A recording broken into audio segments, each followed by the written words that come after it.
Bank of Manila है। ये इसका बाहरी हिस्सा। मेरी हर बात ध्यान से सुनना। यह खबर पक्की है कि बैंक ऑफ मनीला की तिजोरी में 5 करोड़ रुपए है। तुम तीनों ये काम जितनी जल्दी हो सके करके वापस आओ। बैंक के बाहर एक वॉचमैन रहता है और शायद अंदर भी एक। मैं यहीं इस जगह तुम्हारा इंतजार करूंगा। काम हो जाने पर हम रकम आपस में बांट लेंगे। Yes boss. चलो, ऑल द बेस्ट।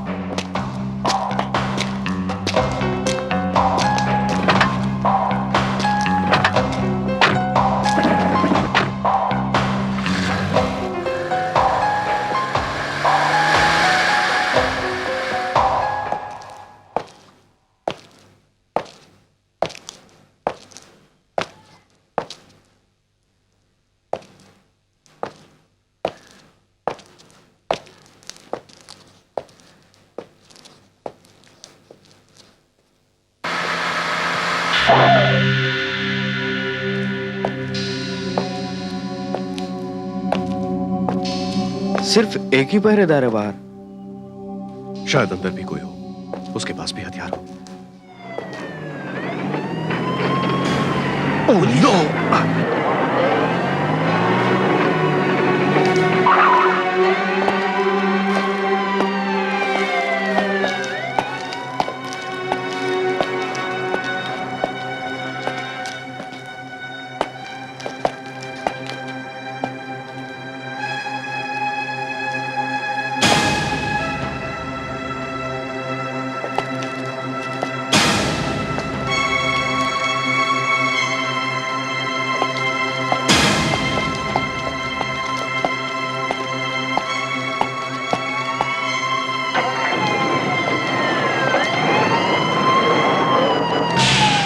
पुलिस की गाड़ी तो चली गई, पता नहीं फिर वापस आ जाए।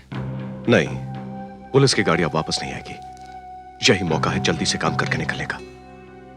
अब एक काम करते हैं, तुम यहीं बैठ के नजर रखो, हम दोनों काम करके वापस आते हैं। ओके? ओके।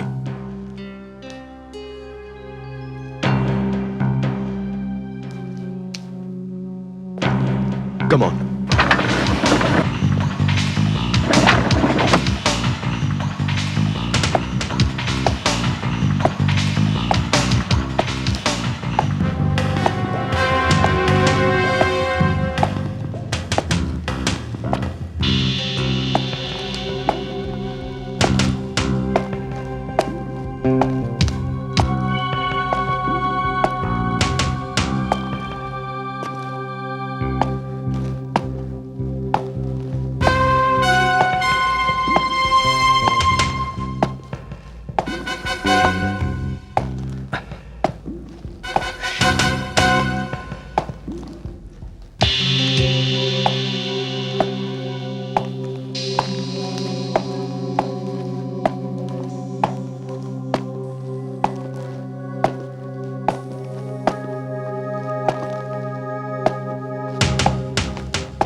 कहां से आ रहे हो? मेट्रो से फिल्म देख के आ रहा हूँ। लाइसेंस दिखाओ।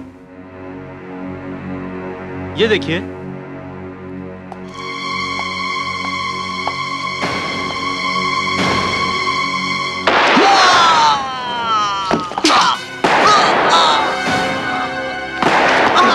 उस तरफ से गोली की आवाज आई है, चलो।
तुम लोग अंदर जाओ, मैं वहां देखता हूं।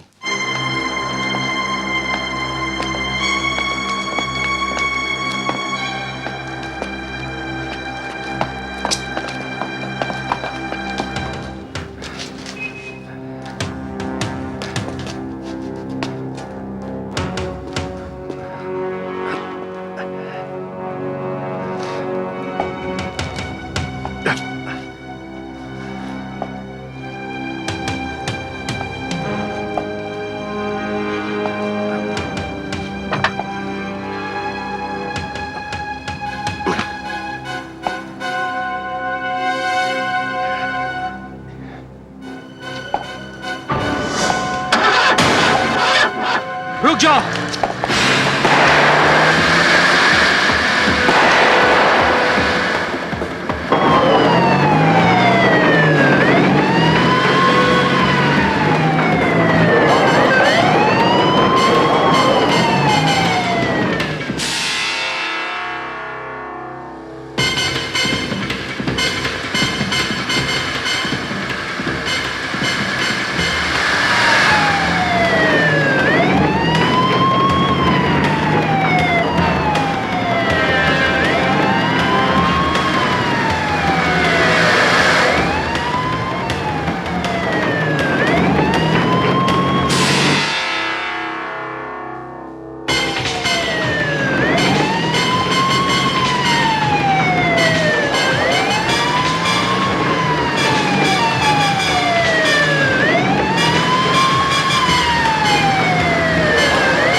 रुक रुक, गाड़ी पीछे ले, जल्दी।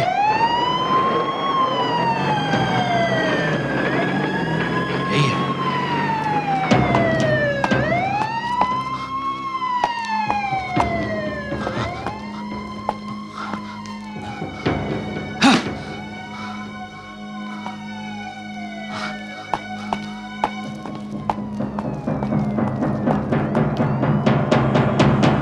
लगता है भाग गया, चल जल्दी।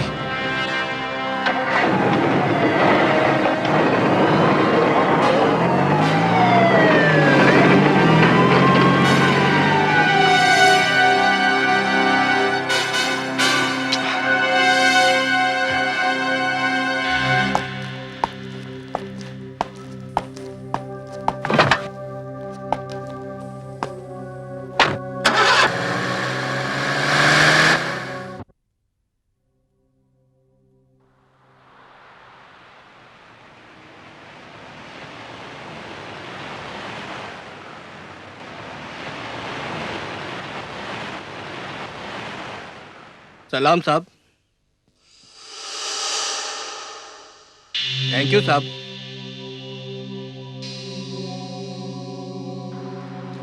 ये सब चेक करके रखना, और ये देखो ये 203 का है, इसको अच्छी तरह देख लेना, और 204 के बाद भी है। और ये भी सर, इनका कुमार ध्यान साहब आ रखना। गए। कुमार साहब?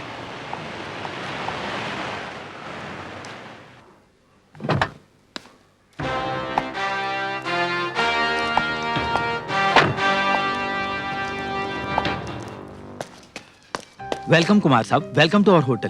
Hello mister Nair. सर, आपका परमानेंट स्वीट आपके लिए बुक है, आप आइए। ओके। राम सिंह, साहब का सामान उठाओ।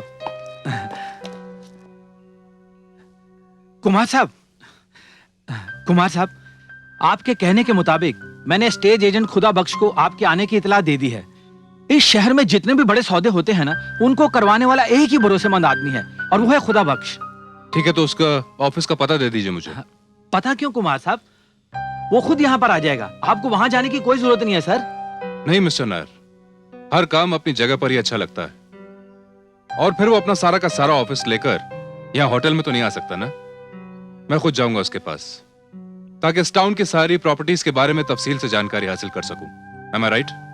You are perfectly alright sir. मैं उसको फोन पर इतला दे देता हूँ कि आप खुद उसके यहाँ जाएंगे। 1 मिनट। जी सर।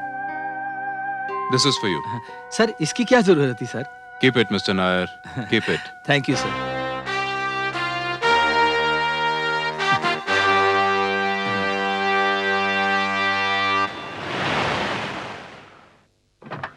आइए आइए कुमार साहब, आइए, तशरीफ रखिए। कहिए, क्या खिदमत कर सकता हूं मैं आपकी? जी नहीं, शुक्रिया। आप तो मेरे यहाँ आने का मकसद जानते ही हैं। जी हाँ कुमार साहब, नायर साहब ने आपके बारे में मुझे सब कुछ बता दिया है। वैसे हमारे इस छोटे से टाउन में काफी फार्म हाउसेज और बंगलोज हैं। जी नहीं, मुझे सिर्फ बंगले में इंटरेस्ट है। तो ठीक है, मैं आपको जितने भी बंगलोज फॉर सेल मेरे पास हैं, मैं उन सब के लेआउट्स आपको दिखाता हूं। गुलशन विला, सेफ मंजिल।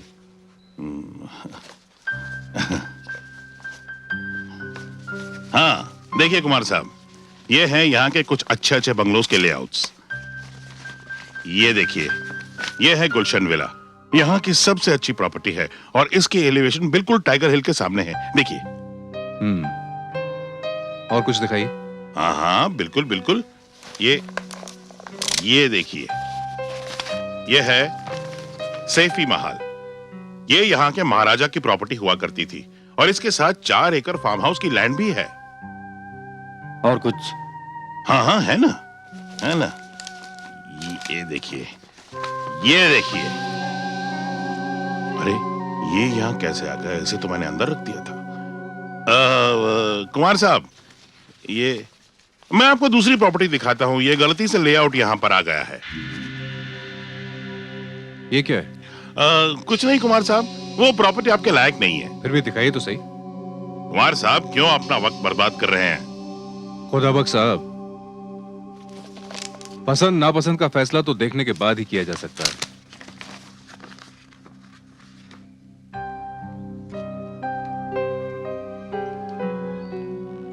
ठीक है कुमार साहब, जब आप इतनी जिद कर रहे हैं तो फिर मैं मजबूर हूं।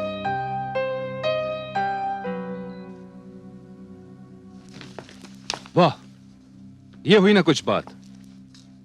खुदाबख्श साहब, ये वाली बात तो और किसी बंगले में नहीं है। ये है मेरी पसंद। लेकिन कुमार साहब, लेकिन क्या, यही बंगला मुझे पसंद है। लेकिन कुमार साहब, इस बंगले का सौदा नहीं हो सकता। क्यों नहीं हो सकता? I'm सॉरी कुमार साहब, लेकिन इस बंगले के बारे में बड़ी अजीब और गरीब बातें सुनने में आई हैं। अजीब से आपका मतलब?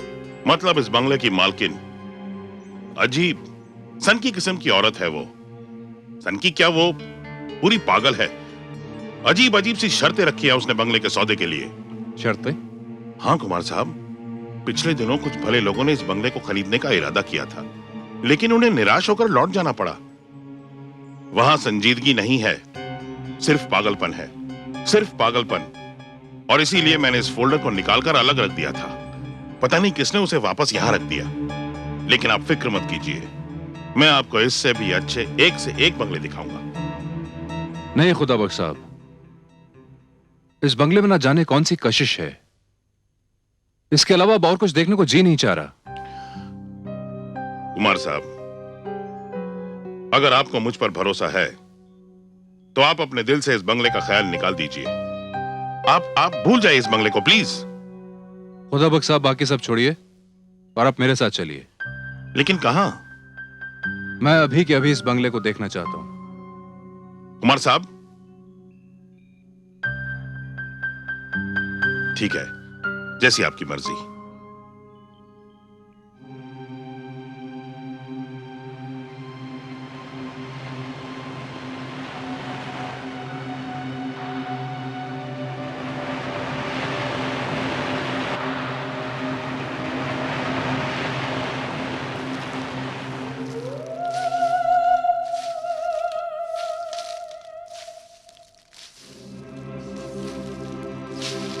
कुमार साहब, यही वो बंगला है जिसे आप देखना चाहते थे।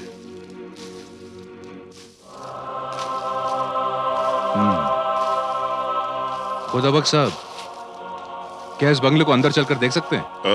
नहीं नहीं कुमार साहब, इस बंगले को देखने के लिए तो इस बंगले की मालकिन की रजामंदी की जरूरत पड़ती है। तो वो भी यहीं रहती होंगी ना? हाँ, रहती तो है यहाँ, लेकिन वो ऐसे नहीं मिलती। उनका एक मुलाजिम है, शंभू प्रसाद, उसी को कांटेक्ट करना पड़ता है। वो आदमी जो झाड़ू लगा रहा है, उससे बात करें? नहीं नहीं कुमार साहब, वो ऐसे नहीं मिलते। उन्हें फोन करना पड़ता है, फिर वो खुद आकर मिलते हैं। उसके बाद आगे का प्रोग्राम तय होता है। तो फोन करके पता कर लीजिए। कुमार साहब, मैं ऑफिस जाकर उसे फोन कर लूंगा और आपकी मुलाकात भी मुकम्मल करवा दूंगा, लेकिन मैं इस बातचीत में शरीक नहीं रहूंगा। इसकी वजह? I'm सॉरी कुमार साहब, इससे ज्यादा मैं आपको कुछ नहीं कह सकता। होटल चलें?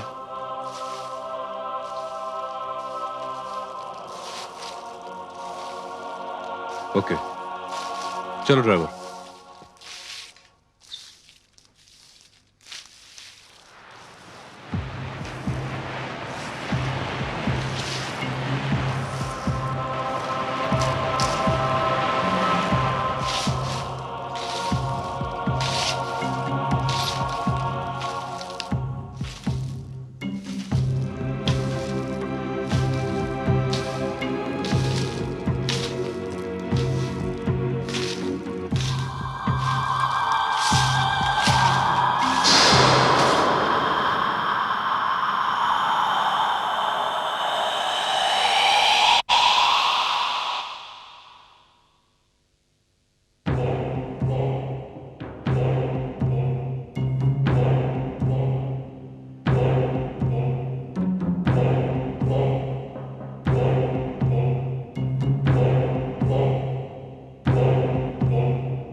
कहिए, क्या बात है?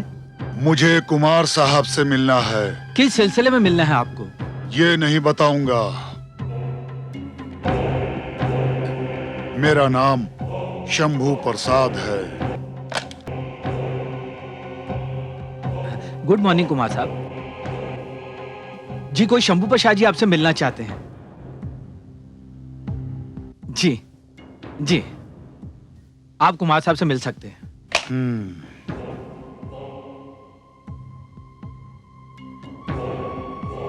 Yes sir. वेटर इन्हें कुमार साहब के रूम में ले जाओ।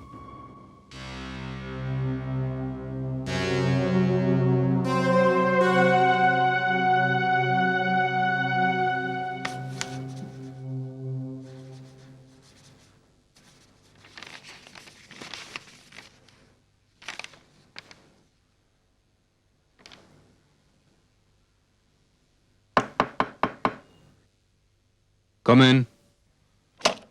Good morning sir. Good morning. आइए।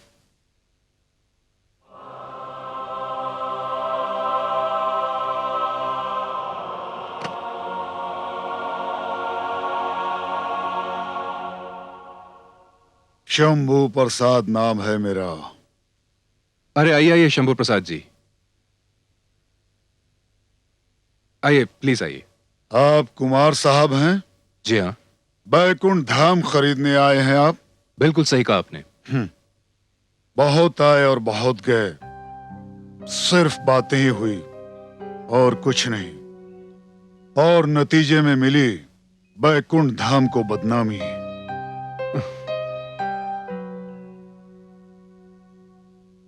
लेकिन मैं बात करने नहीं, बंगला खरीदने आया हूं। हमारी शर्तें सुनेंगे तो आप भी वही करेंगे जो आपसे पहले और लोगों ने किया है। आप गलत समझ रहे हैं। अगर सचमुच बैकुंठ धाम खरीदना चाहते हैं तो आपको 1 करोड़ देना पड़ेगा। 1 करोड़? लेकिन उस बंगले की कीमत तो 30-35 लाख से ज्यादा नहीं है। ठीक है, आप 40 ले लीजिए। हम कीमत कम नहीं करेंगे। आप बैकुंठ धाम नहीं खरीद सकते। लेकिन सुनिए तो। क्या सुनो? नमक तेल के भाव की तरह मोल करने वाले हमारी मालकिन का बैकुंठ धाम नहीं खरीद सकते। आपने हमारा समय नष्ट किया है।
कौन?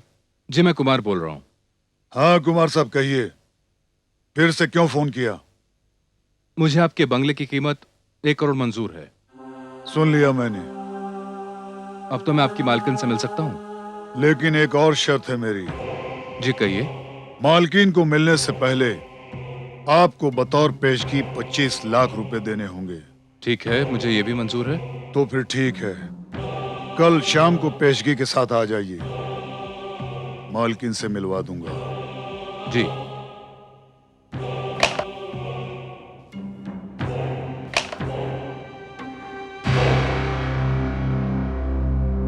मैं आपका इंतजार करूंगा कुमार साहब।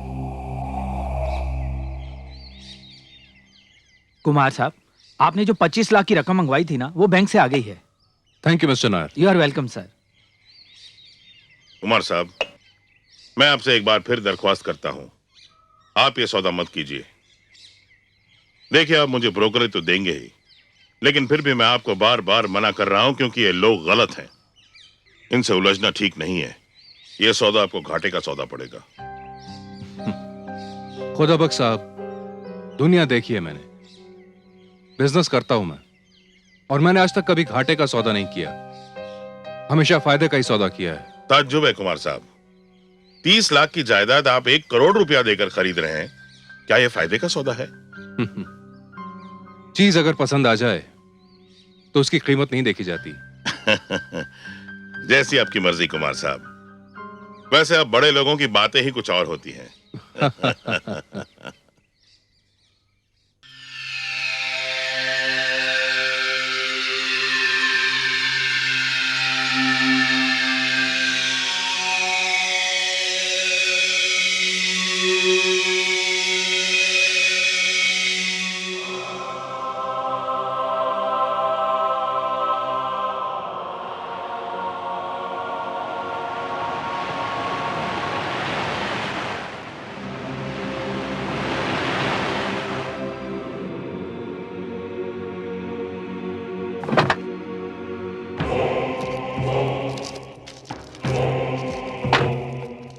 पेशगी लाए हैं? अंदर मालकिन आपका इंतजार कर रही हैं, जाइए। जी शुक्रिया।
कुमार साहब, जी नमस्ते। मेरा नाम आस्था भटनागर है। मैं इस बंगले की मालकिन हूं। जी आइए, मैं आपको वैकुंठ धाम दिखा देती हूं।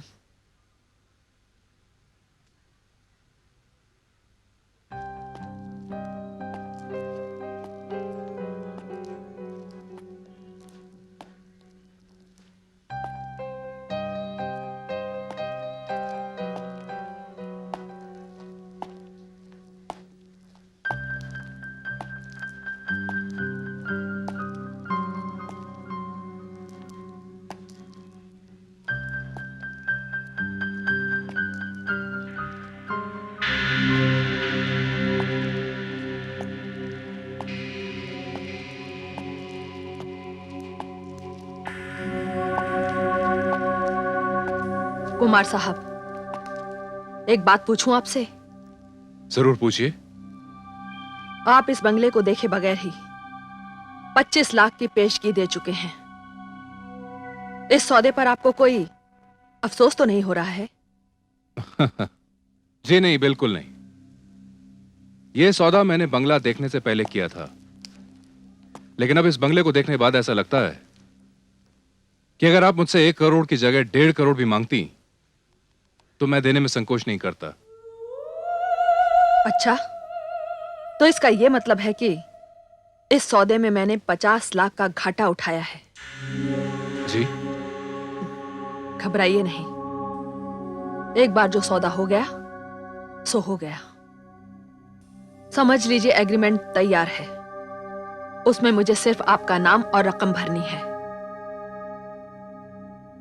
सच पूछिए तो पिछले 2 साल से मैं इस बंगले के खरीदार का इंतजार कर रही थी।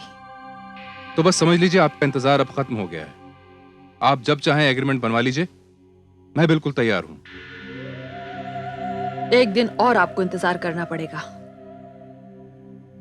कल रात आपको यहां फिर आना पड़ेगा। कल आप बाकी की रकम मुझे देंगे और मैं उस एग्रीमेंट पर अपने दस्तखत कर दूंगी।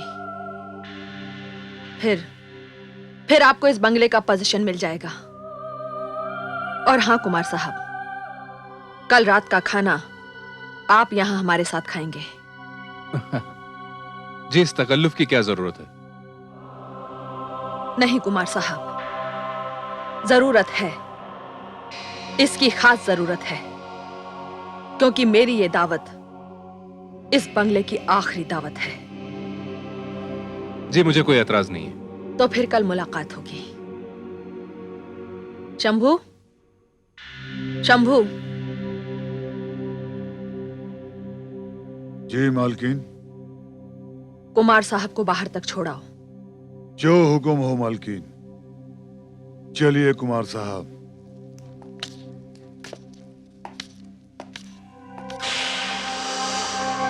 आइए।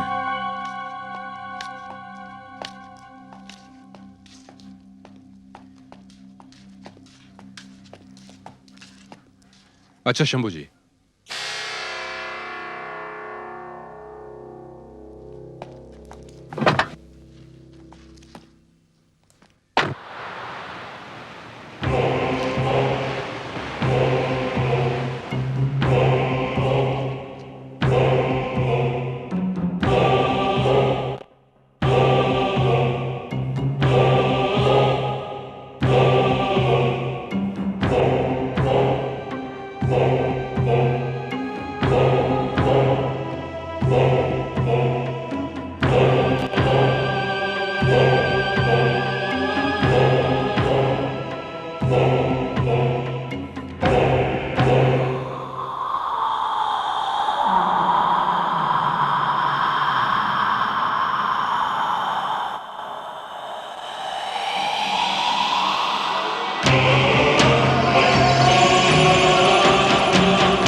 गुड मॉर्निंग कुमार साहब। Good morning mister Nair. मुबारक हो कुमार साहब, बहुत बहुत मुबारक हो। मिस्टर नायर, पिछले 1.5 साल से मैं आपके होटल में आ रहा हूं, लेकिन इस बार मेरे आने का मकसद पूरा हुआ। मुझे बहुत खुशी हो रही है ये बंगला खरीदते हुए। कुमार साहब, आपकी खुशी में ही हमारी खुशी है। ये अलग बात है कि आपके बंगला खरीदने से हमारे होटल का नुकसान तो होगा ही, साथ ही हम एक कीमती मेहमान भी गवा देंगे। कुमार साहब, आज रात आपका डिनर हमारी मैनेजमेंट की तरफ से है। बस आप हमें अपनी पसंद की डिशेस बता दीजिए। नो नो मिस्टर नायर, आज रात का डिनर तो मैं वैकुंठ धाम की मालकिन मिसेस आस्था भटनागर के साथ कर रहा हूं। वहां मेरी स्पेशल दावत है। Very strange. स्ट्रेंज क्यों? कुछ नहीं कुमार साहब, उस बंगले की मालकिन के बारे में कुछ लोग अजीब अजीब सी बातें करते हैं। कुछ लोग तो यहां तक कहते हैं कि वो घर एक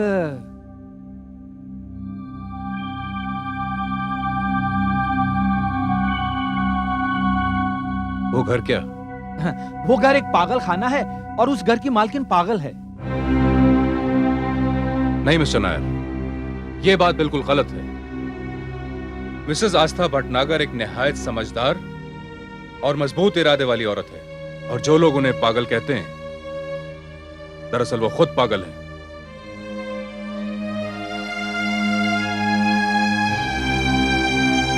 हाँ जी, वसीम साहब खुदाबख्श बोल रहा हूँ। भाई, हमारे सौदे को 6 महीने हो गए, आपने अभी तक हमारी ब्रोकरेज नहीं पहुंचाई। जी अच्छा, मैं आपसे बाद में बात करता हूँ। कुमार साहब, आइए आइए, आपने इत्तला दी होती तो मैं खिदमत में हाजिर हो जाता। कहिए क्या सेवा करूं आपकी? बैठिए ना, प्लीज बैठिए। ये लीजिए खुदाबख्श साहब। ये क्या है कुमार साहब? खुद ही देख लीजिए।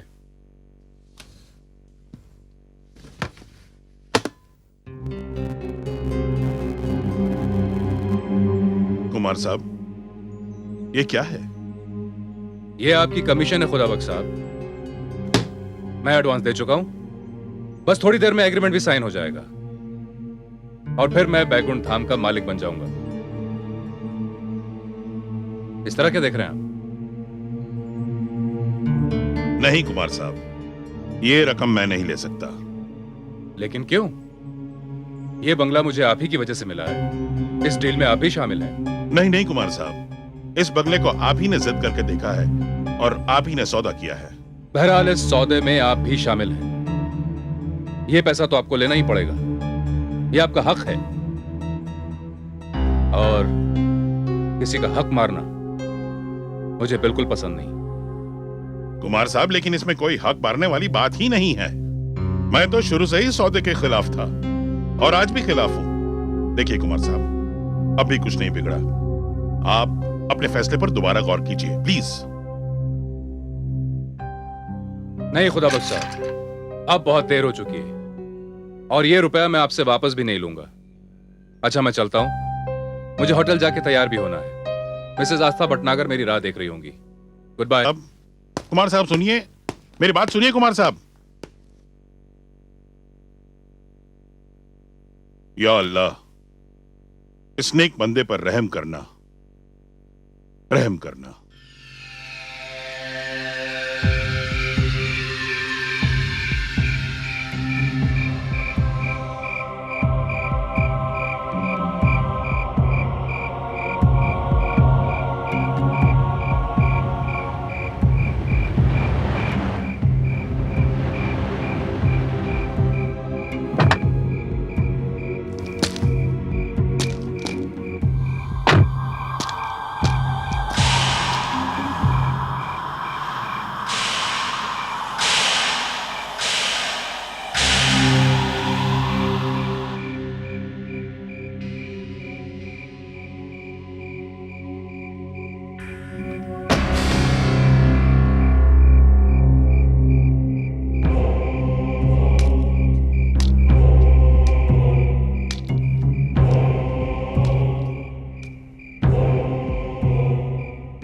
आइए कुमार साहब, आइए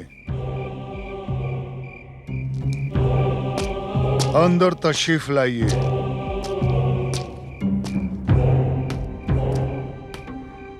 आइए।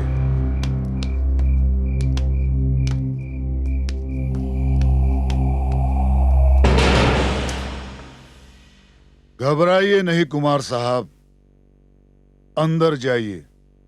मालकिन आपका इंतजार कर रही हैं।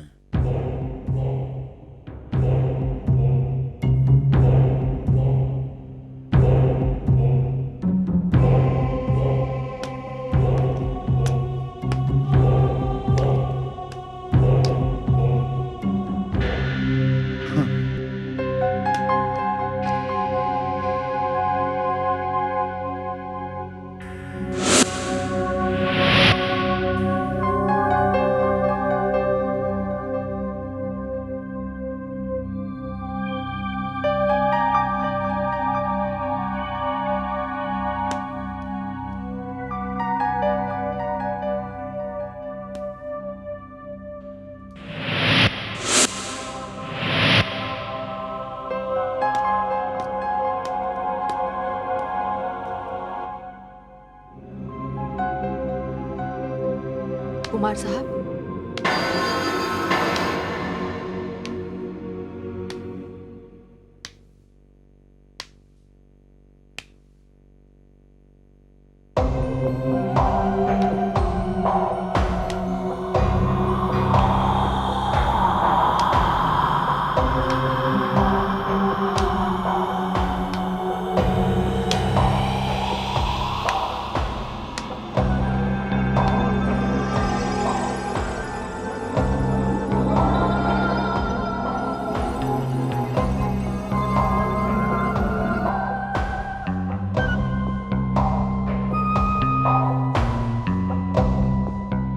इस तरह आप क्या देख रहे हैं कुमार साहब?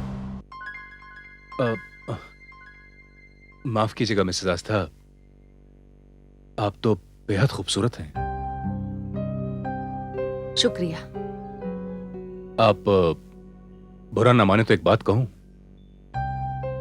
बेझिझक कहिए। आप हमेशा बस यूं ही रहा कीजिए।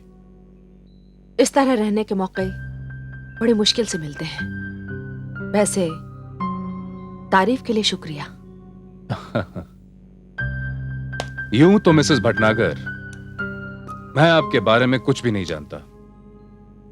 आपकी जिंदगी, आपके माजी के बारे में मुझे कुछ भी नहीं मालूम। लेकिन इस बात पर मैं बहुत हैरान हूं। आप जैसी बेहद खूबसूरत औरत इतने बड़े बंगले में अकेले कैसे रहती है? ये तो मुझे इस तरह तन्हा कर देने वालों की मेहरबानी है। खैर, इसे छोड़ दीजिए। वैसे भी पुरानी यादें बड़ी जानलेवा होती हैं। आइए, इस मौके को और भी रंगीन बनाए। आइए ना, प्लीज।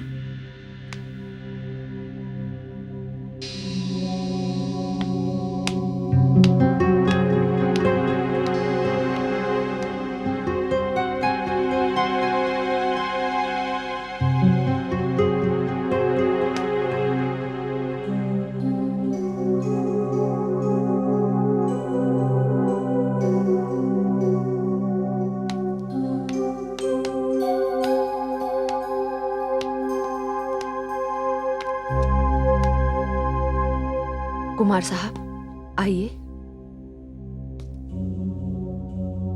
बैठिए। Thank you. आपने इतना सब कुछ बनवा लिया है कि मेरी समझ में नहीं आ रहा कहां से शुरू करूं। शरबत पीजिए ना। ये इस घर का खास शरबत है। ये शरबत मेरे पति को बहुत पसंद था। आपके पति? जी हाँ, मेरे पति सतीश भटनागर अब इस दुनिया में नहीं रहे। ओह, आई एम सॉरी। शरबत लीजिए ना, प्लीज।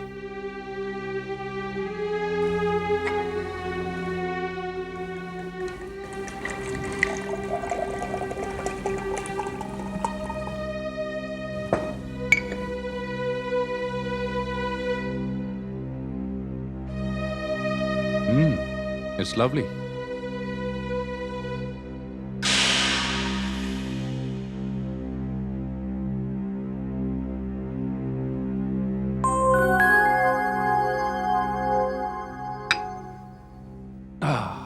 कैसा लगा? वाह, रूह खुश हो गई है शरबत पीकर। एग्रीमेंट तैयार है, मैं अभी लाती हूँ। अरे नहीं नहीं मिसेस भटनागर, एग्रीमेंट देखने की कोई जरूरत नहीं है।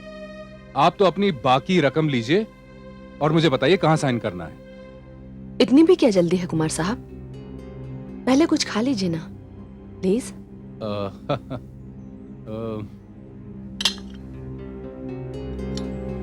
हाँ तो कुमार साहब, मैं एक जाती मगर अजीब सा सवाल आपसे पूछना चाहती हूँ। जी जरूर, पूछिए। इस शहर में बंगलों की कोई कमी नहीं है। एक से एक बड़े और खूबसूरत बंगले हैं यहाँ, और उन बंगलों की कीमत इससे कहीं कम, आधे से भी कम है। आप कोई भी बंगला आधी कीमत पर खरीद सकते थे, है ना? इसका जवाब बहुत सीधा है मिसेस भटनागर। और वो सीधा जवाब क्या है? मिसेस भटनागर, जवाब है मेरी पसंद। मैंने और भी बहुत सारे बंगलों की तस्वीरें देखी, लेकिन जैसे ही मेरी नजर इस बंगले की तस्वीर पर पड़ी, यानी कि बैकुंठ धाम पर, तो बस जैसे मेरी नजर बिल्कुल जम के रह गई इस पर। और मैंने उसी वक्त यह फैसला किया कि मुझे यही बंगला खरीदना है। लेकिन कीमत सुनकर भी आपने अपना फैसला क्यों नहीं बदला? मिसेस भटनागर, मेरी एक बड़ी बुरी आदत है जिससे आप वाकिफ नहीं हैं। एक बार जिंदगी में अगर कोई चीज मुझे पसंद आ जाए तो फिर वो मैं हर कीमत पर हासिल कर लेता हूं।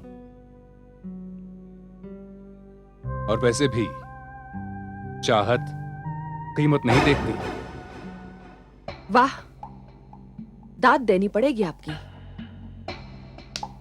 लेकिन कुमार साहब, इस बात का एक और पहलू भी है। क्या आपने कभी यह नहीं सोचा कि इस शहर में इस बंगले से ज्यादा खूबसूरत और कीमती बंगले भी इससे सस्ते दामों पर मिल रहे हैं? तो फिर वैकुंठ धाम की मालकिन को क्या हो गया जो वो 2 रुपए की चीज 10 रुपए में बेचना चाहती है? और आपने मुझे दूसरे लोगों की तरह पागल क्यों नहीं समझा? अब इस बात का जवाब देना मेरे लिए बहुत मुश्किल है। और मेरे लिए बहुत ही आसान। अगर आपको दिलचस्पी ना भी हो तो भी सुननी पड़ेगी ये सच्चाई, और चाहे तो आप इसे भी इस सौदे की एक शर्त ही समझिए। जी नहीं, बड़े शौक से सुनूंगा। अब तो सौदा हो ही चुका है और आपको भी सच बताने में कोई संकोच नहीं होना चाहिए। सही कह रहे हैं आप कुमार साहब, सच बहुत ही कड़वा होता है। कितने दिनों से तड़प रहा है ये सच बाहर आने के लिए, और अब वक्त आ गया है। और ये सच सुनने वाला एक बहुत सही शख्स मेरे सामने। सच्चाई तो ये है कुमार साहब कि ये बंगला मुझे मेरे पति से मुंह दिखाई में मिला था। हमारे रेस के घोड़े दौड़ते थे। मेरे पति को घोड़ों से बहुत प्यार था। अच्छा, लेकिन इस बंगले में तो मुझे ऐसा कुछ भी दिखाई नहीं देता जिसका ताल्लुक घोड़ों के किसी शौकीन से हो। आपने अभी तक पूरा बंगला देखा ही कहां है कुमार साहब। इस बंगले के पिछवाड़े एक बहुत ही बड़ा अस्तबल है और उसके सामने एक अच्छा खासा मैदान।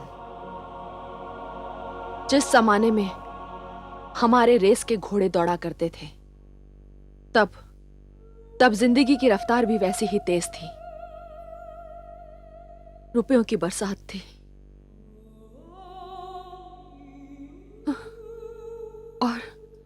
और इस घर में जिंदगी खुशियों के झूले में झूल रही थी।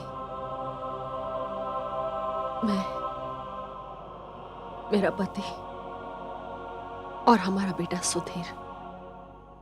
आपका बेटा? हाँ, बड़े नाजों से पाला था मैंने उसे, मगर उसने भी अपनी जिंदगी को अपने पिता की तरह उसी तरफ मोड़ दिया था। रेस रेस और सिर्फ रेस।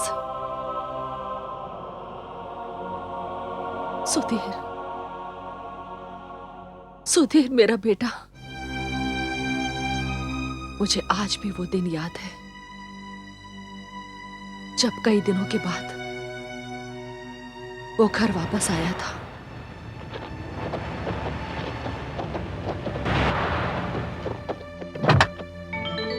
मॉम! हे मम्मी! अरे कहाँ हो तुम? हे मॉम! मॉम, सुनो ना, बहुत अच्छी खबर है। Sudhir! Mom, just look at this, mom, just look at this. Mom, जरा देखो इसे। It's a very good news, mom, it's a very good news. ओफो, अब उस खबर पर जोर ही देते रहोगे या मुझे कुछ बताओगे भी? Oops. You know, मॉम, हमारी फ्लाइंग रानी ने एक बार फिर रेस जीत ली। Yahoo! सुधीर। Yes, mom. मेरे बेटे, आजकल मैं देख रही हूँ कि तुमने अपना ध्यान पढ़ाई से हटाकर रेस कोर्स में लगा दिया है। अभी तो तुम्हारी पढ़ाई की उम्र है बेटा। ओफो मॉम, इंसान पढ़ लिख कर क्या करता है बताओ? पैसे ही तो कमाता है ना। और वैसे भी मुझे जितना पढ़ना था मैंने तो पढ़ लिया। बताओ तो, डैडी के पास कौन सी डिग्रीज हैं? फिर भी उन्होंने क्या कुछ नहीं दिया हमें। Isn't it, mom? You know something, mom? इन भागते हुए घोड़ों की तेज रफ्तार ने हमें जिंदगी में बहुत आगे लाके खड़ा कर दिया है मॉम, बहुत आगे। बेटे, इसी रफ्तार से मुझे डर लग रहा है। कुदरत का एक कानून है, हर तेज दौड़ने वाली चीज किसी न किसी मकाम पर जाकर थक जाती है। जिसे तूने रफ्तार का नाम दिया है उसे मैं जुआ कहती हूं। जुआ जो आज तक किसी का भी नहीं हुआ बेटे, किसी का भी नहीं हुआ। ओफो मॉम, आप भी बेकार की बातों में। एनीवे, इससे पहले कि मैं भूल जाऊं, मैं अपने दोस्तों के साथ 3-4 रोज के लिए बेंगलोर जा रहा हूं। वहां भी रेस है? हाँ मॉम, वहां भी रेस है, और उस रेस में हमारा शहंशाह दौड़ रहा है। शहंशाह। यू नो मॉम, ये वो रेस है जिस रेस पर लोगों ने अपनी पूरी जिंदगी की कमाई लगा दी है। इस बार या उस बार।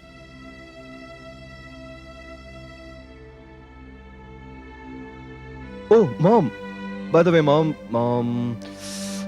आपके पास अभी कैश कितना होगा?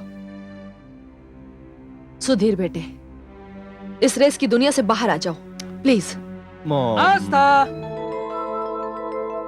हाय my son, how are hi you? Dad. कब आए? बस अभी आया क्या? आते ही जाने की बात कर रहा है। सुधीर बेंगलोर जा रहा है। तो जाने दो इसे। वहां हमारा शहंशाह भी तो होगा जिस पर सारी दुनिया की नजर है। यस डैड, जरा आप समझाइए ना दोनों मॉम बाप बेटे को मेरी जरा भी फिक्र नहीं है। अरे बाबा, तुम्हारी ही तो फिक्र है मुझे, उसी के लिए तो सब कुछ कर रहा हूं। आपने तो अपना पूरा का पूरा ध्यान अपने असल कारोबार से हटाकर रेस पर लगा दिया है, और अब आपका बेटा भी आपके नक्शे कदम पर चल रहा है। बेटा तो बाप के नक्शे कदम पर ही चलेगा ना। आस्था, हमारा तो एक ही बेटा है, और मेरे पास आज इस वक्त इस दुनिया की बेहतरीन नस्ल के 10 घोड़े हैं, और मैं उन 10 घोड़ों से इस दुनिया को खरीद लूंगा एक दिन। हाँ बेटा, क्या चाहिए तुम्हें? वो क्या है डैड कि मैं बेंगलोर जा रहा हूँ, और मैं मॉम से पूछ रहा था कि कितना कैश है। यू नो, खाली हाथ कैसे जा सकता हूँ डैड। बस तो मेरे कवट से जितने रुपए चाहिए ले लो। जितने? हाँ हाँ, जितने। Hey, wow, Dad! I love you, Dad. I love you. Hey, woohoo! Hey, Mom, I love you too. Bye. सुनिए, आपको ऐसा नहीं लग रहा कि आप अपने बेटे के साथ ज्यादती कर रहे हैं? आस्था, ज्यादती तो तब होगी जब मेरे बेटे को इस दुनिया में किसी चीज की कमी होगी। आस्था, वो मेरे और तुम्हारे प्यार की निशानी है।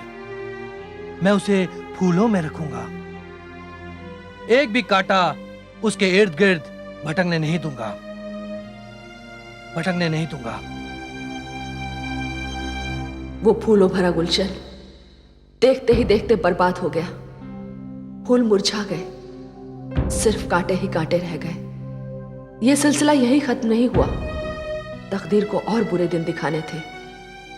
बिजनेस में नुकसान के कारण मेरे पति ने आत्महत्या कर ली। दुनिया खरीदने के उनके सपने अधूरे रह गए।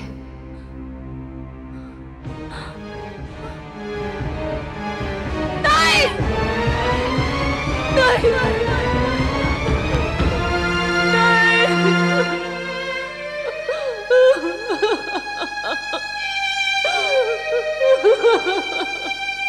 मेरे पति की मौत के साथ साथ रफ्तार की वो दुनिया भी ना जाने कहां चली गई। उसके बाद अगर मेरे पास कुछ रहा तो ये वैकुंठ धाम। मैं गम से निढाल थी, माली हालात भी अच्छे नहीं थे, मगर मेरे बेटे सुधीर की फिजूल खर्चियां मेरी मजबूरी को नहीं देख सकी। जो कुछ मेरे पास था वो तो खत्म हो गया। और मेरी बदकिस्मती देखिए, मेरा बेटा धीरे धीरे अपनी जरूरतों को पूरा करने के लिए गलत रास्ते पर चला गया।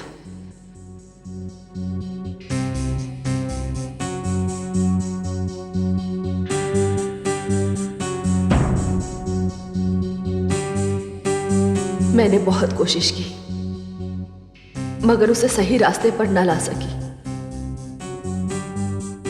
इसका नतीजा ये हुआ कि एक दिन सुधीर घर छोड़कर अपनी मां को तन्हा छोड़कर चला गया। उसके जाने के सदमे से मैं रोती रही, तड़पती रही। वो जैसा भी था तो मेरा बेटा।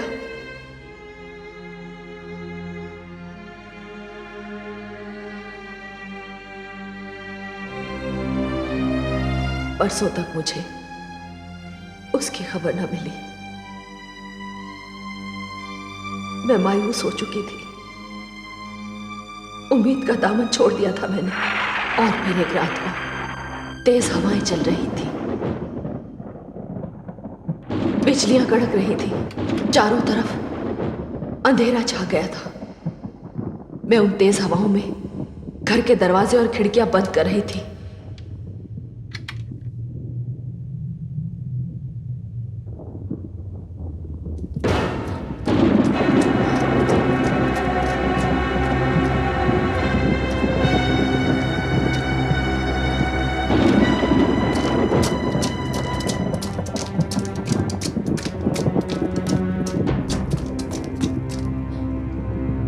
शंभू,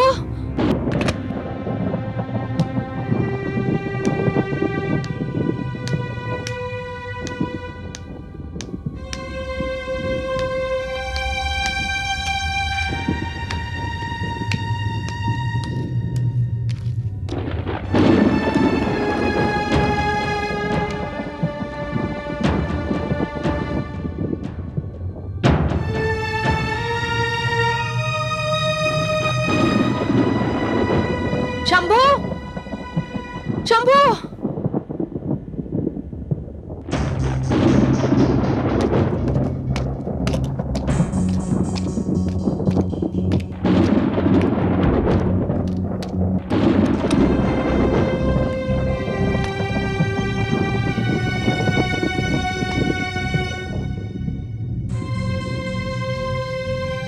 कौन है यहाँ? मेरे सामने क्यों नहीं आते हो? कौन हो तुम?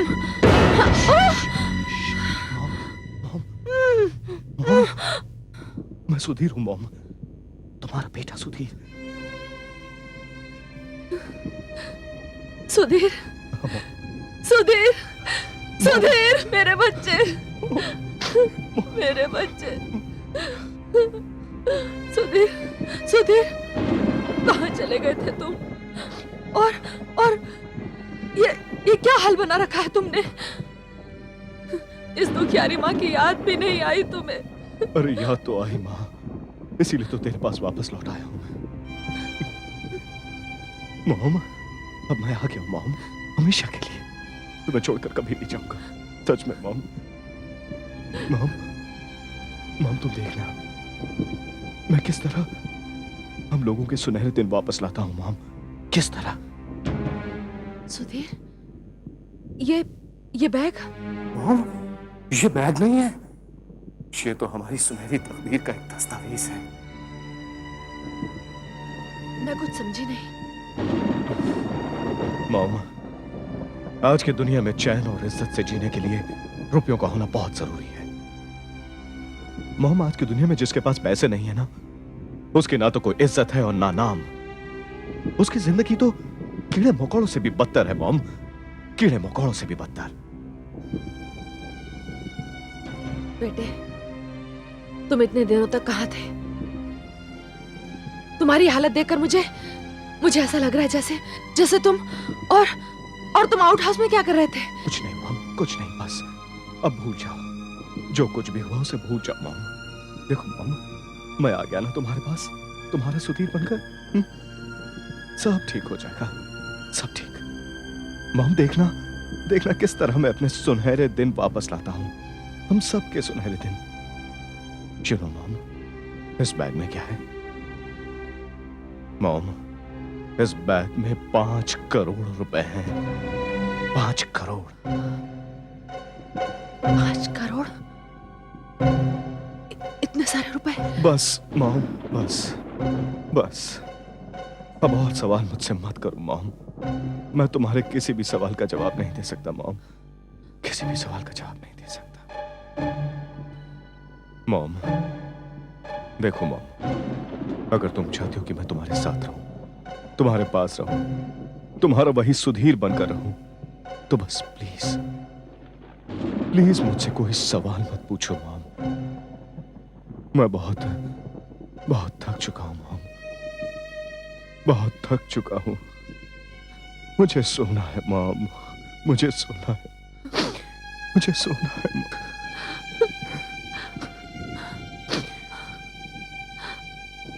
हाँ बेटा, चलो आराम करो, चलो आओ बेटा।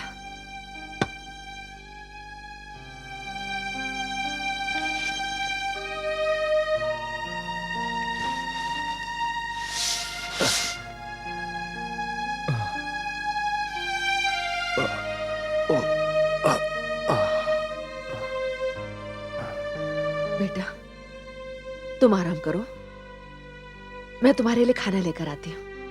मॉम, मॉम मुझे भूख नहीं है मॉम, मैं बहुत थक गया हूं मॉम, सिर्फ सोना है मुझे, मैं सोना चाहता हूं।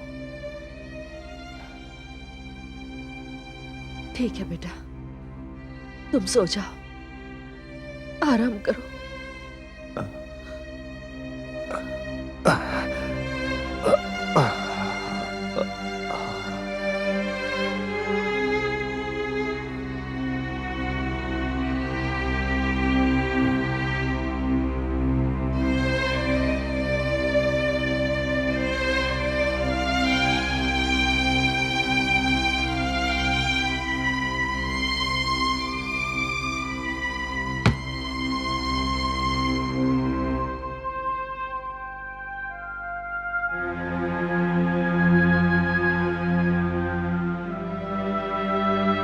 अगर तुम चाहती हो कि मैं तुम्हारे साथ रहूं, तुम्हारे पास रहूं, तुम्हारा वही सुधीर बनकर रहूं, तो बस प्लीज प्लीज मुझसे कोई सवाल मत पूछो mom.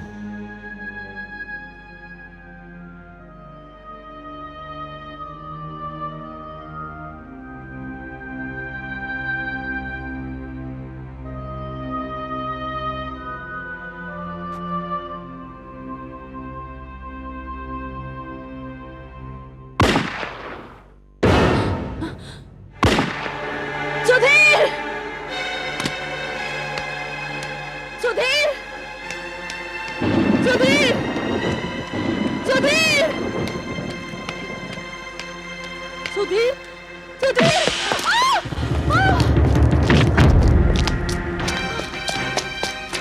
Sudhir! Sudhir! Mom, Sudhir! Mom,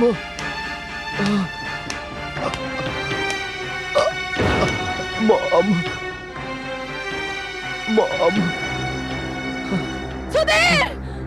Sudhir! Sudhir! Sudhir बेटा, ये क्या हो गया सुधीर बेटा? वो कौन था? मॉम, बताओ मुझे। Mom, I love you mom. Sudhir! Sudhir! Sudhir! नहीं सुधीर! नहीं सुधीर! सुधीर!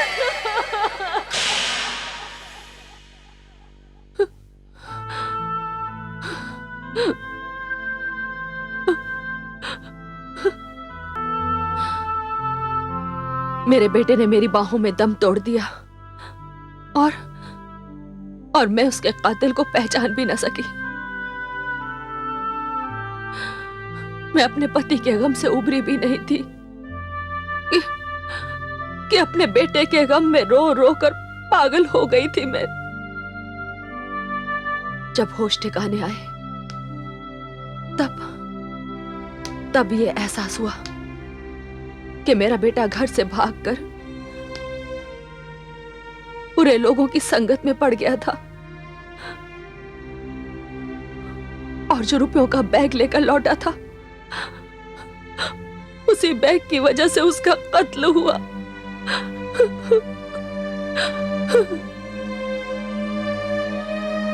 लेकिन मुझे हैरानी तो इस बात पर हो रही थी कि वो कातिल जब मेरे बेटे का कत्ल करके भागा तब उसके हाथ में वो बैग नहीं था और ना ही वो बैग मेरे बेटे के कमरे में था। मगर वो था इसी बंगले में। मुझे यकीन हो गया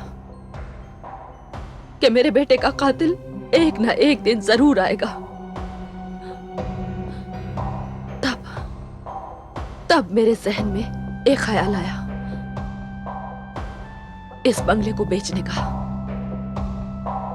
मैं जानती थी कि हर खरीदार मेरे बेटे का कातिल नहीं हो सकता, इसलिए मैंने इस बंगले की कीमत 1 करोड़ रुपए रखी, क्योंकि 1 करोड़ रुपया वही देगा जिसे 5 करोड़ का लालच होगा। और आखिरकार वो दिन आ ही गया। मेरे बेटे का कातिल खरीदार के रूप में मेरे सामने बैठा है। तू कुमार मेरे बेटे का कातिल है। पिछले 2 साल से मैं तेरा इंतजार कर रही थी, पिछले 2 साल से।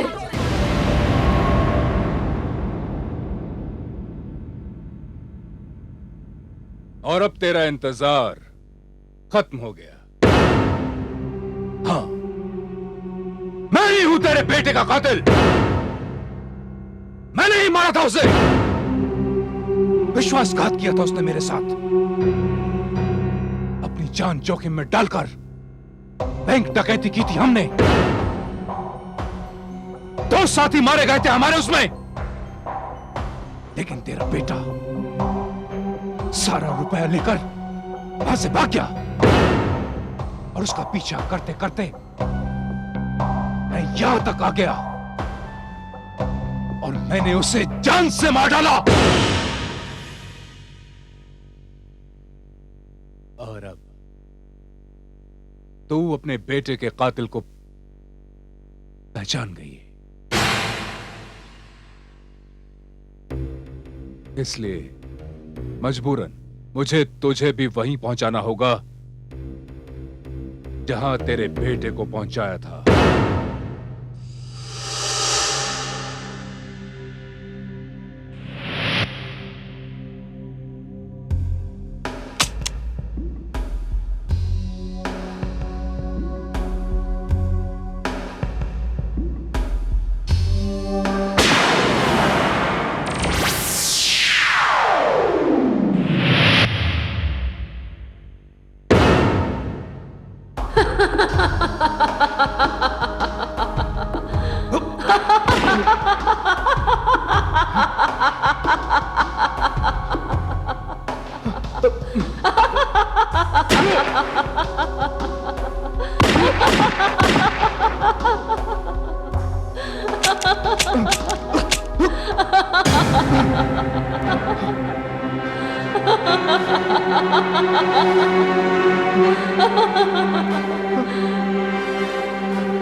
कुमार, इंसान जिंदगी में एक बार मरता है, बार बार नहीं। मेरी मौत मेरे बेटे के मरने के बाद ही हो चुकी थी। अब मैं आत्मा हूं और तू आत्मा को नहीं मार सकता। तू एक आत्मा है? मैं भटक रही थी और मुझे उस वक्त तक चैन नहीं मिलता जब तक मैं अपने बेटे के कातिल को ढूंढकर उसे सजा नहीं दे देती।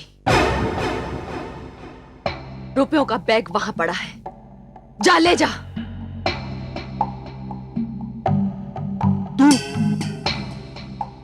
तू एक आत्मा है?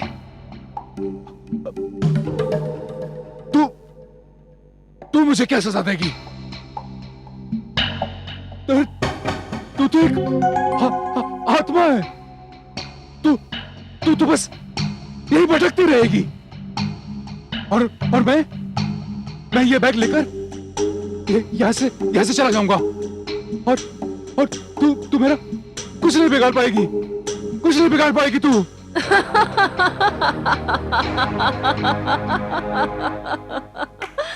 कुछ नहीं बिगाड़ सकती मैं?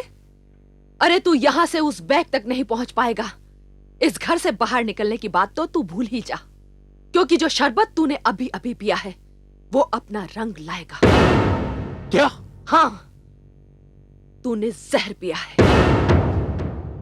एक मीठा और खतरनाक जहर पिया है तूने।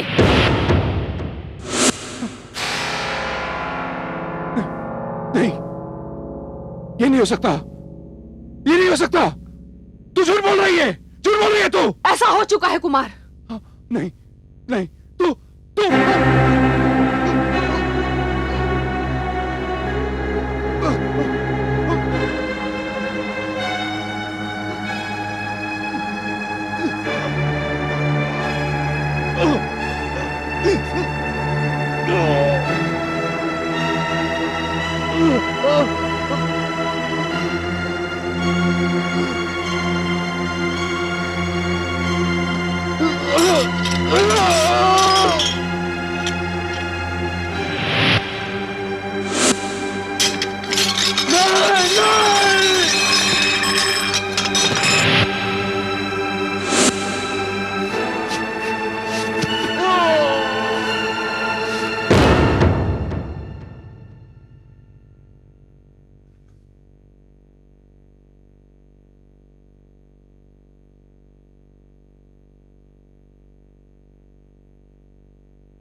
शंभू,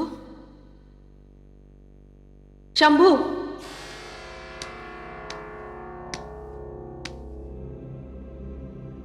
शंभू, बरसों तूने इस घर की सेवा की है। तेरी वफादारी की वजह से आज मैं अपने बेटे के कातिल को पहचान कर उसे सजा दे पाई। मेरी आत्मा को आज चैन मिला। आज मेरी मुक्ति का दिन है। जिस काम के लिए मैं आज तक यहां थी, आज वो पूरा हो गया है। मैं जा रही हूं शंभू, मैं जा रही हूं।